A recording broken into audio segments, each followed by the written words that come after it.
आज मैं कह रहा हूं, परिवार में किसी भी रूप का प्यार हो, उसमें अगर आप वृद्धि चाहते हो, उसकी शुभता चाहते हो, उसको बनाए रखना चाहते हो, संबंधों को बेहतर करते रहना चाहते हो, एक बूंद ये चीज तुलसी के ऊपर डाल दीजिए, जो चाहोगे फिर वही होगा।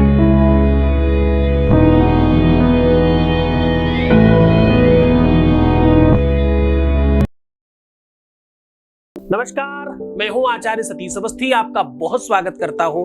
यहां पर बात रिश्तों की हो रही, संबंधों की हो रही, प्यार की हो रही और जो रिलेशनशिप है उसकी बात हो रही है। मैं नहीं शास्त्रोक्त बात कर रहा हूं, शास्त्रों में, पुराणों में, समुद्रिक शास्त्र में, बड़े बड़े अन्य और बहुत सारे ग्रंथ हैं जिनमें अष्टावक्र गीता मेरी लिखी हुई अगर आप पढ़ें तो उसमें आपको पता चलेगा कि कंप्यूटर बन सकता है आपका माइंड। आदिकाल में एक ऐसा महान संत हुआ अष्टावक्र, जिसने गीता अपनी तरीके से संभाषित करी। वो बुक हमने लिखी है अष्टावक्र गीता के नाम पे, आपको मिल सकती है मार्केट में। खैर, ये तो मैं प्रचार प्रसार करने लग गया। मेन उद्देश्य है कि आज ये जो उपाय है ये बहुत मार्मिक है और बड़ी श्रद्धा व्यवस्था के साथ आपको करना है। करना सिर्फ इतना है कि आपको तुलसी के सबसे सुंदर पत्ते का दर्शन करना है। ध्यान से समझिएगा, सबसे सुंदर पत्ते का दर्शन करके उसी पत्ते पर एक बूंद शहद चुआ देना, एक बूंद शहद गिरा देना है। क्योंकि तुलसी पत्र पवित्रानी, ध्यान से सुनना, तुलसी पत्र पवित्रानी हर प्रीति करानी च। वो हरि प्रीति, प्रेम की बात कर रहे हैं। हर प्रीति करानी चा, जो प्रीति कराने का माध्यम हो, जो हरि की सबसे प्रिया हो, जो प्रिया बनना चाहता हो या प्रिया बनने की तरफ बढ़ रहा हो या बढ़ रही हो, उसके लिए ये उपाय है। आपको क्या कुछ नहीं कहना, आपको नमो भगवते वासुदेवाय कह के एक बूंद शहद का गिरा देना है पत्ते पर, और उसी बूंद के ऊपर थोड़ा शहद के क्या जो बूंद गिरा है उसी के ऊपर थोड़ा सा सिंदूर लगा देना है और प्रणाम कर लेना है। मात्र ये छोटा सा काम आपके जीवन में आप स्वयं देखिएगा, उसी समय से एक नई ऊर्जा, नया एक कुछ शक्ति का प्रादुर्भाव होगा और आपके जीवन में एक नवीनता प्रारंभ हो जाएगी। उसी समय से, दैट टाइम ओनली, उसी समय से आप करके तो देखिए, आप अद्भुत प्रयोग में अपने जीवन को सुव्यवस्थित कर अपने प्यार को मजबूत करने की दिशा में चल पड़ेंगे।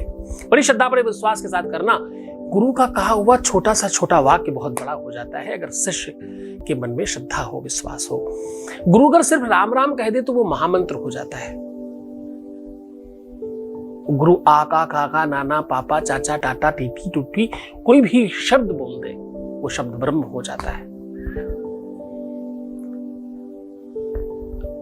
दुर्गा मानस पूजा में और सिद्ध कुंजिका स्तोत्र इत्यादि में एक एक अक्षर के मंत्र बताए गए हैं। अंग कंग चं टन तन पम यम वीं वू। ये मैं बनावटी नहीं कह रहा हूं। एक बार सिद्ध कुंजिका स्तोत्र पढ़ेंगे तो आपको पता चलेगा, हाँ ये है उसमें एक एक अक्षर। क्यों मंत्र क्यों बन गया वो सारा का सारा अक्षर?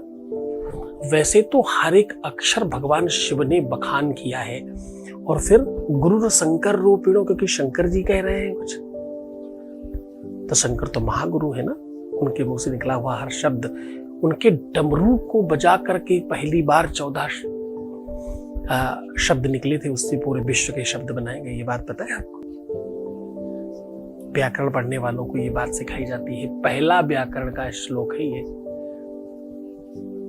नृत्वावशाने नटराज राजो ननाद ढक्काम नव पंचबाराम उर्ध्वर्त्व कामात् सनकाद सिद्धिम नेतत्व वर्षे शिव सूत्र जालम।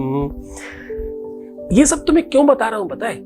इसलिए बता रहा हूं कि ये सब इतनी गहराई से लाई हुई चीजें हैं जो सिर्फ तुम्हारे लिए निकाल कर लाया गया है। अभी तो छोटी छोटी चीजें बतानी शुरू करी हैं। जितने उपाय बताए हैं ना वो सब थाउजेंड और हैं। वैसे ही मिलते जुलते। अभी तो अगर मैं 2-4-5 हज़ार साल तक भी बताता रहूं तो उपाय खत्म होने वाले नहीं है। निश्चिंत रहना, मैं हूं रोज तुम्हारे साथ, हर पल हर क्षण तुम्हारे साथ हूं। पुराने वीडियो क्यों देखे? ज्ञान मिलता है। क्या चाहिए ज्ञान से? समझ आती है। उससे होगा क्या? प्यार कैसे पाना है वो सीख जाएंगे। ऐसा भी कोई तरीका होता है? हाँ, बड़े ढंग से सिखाए गए हैं। बहुत ध्यान रखिएगा अपना, मुस्कुराइए, सुंदर बनिए, हर आधे घंटे में प्रणाम करके पानी पीजिए, पर प्रीवियस लाइफ बिल्कुल मत बताना। रोना, बिलखना, परेशान होना, नेगेटिव थिंकिंग रखना एकदम मना है, करना मत। मैं हूं तुम्हारे साथ। ओम नमः शिवाय।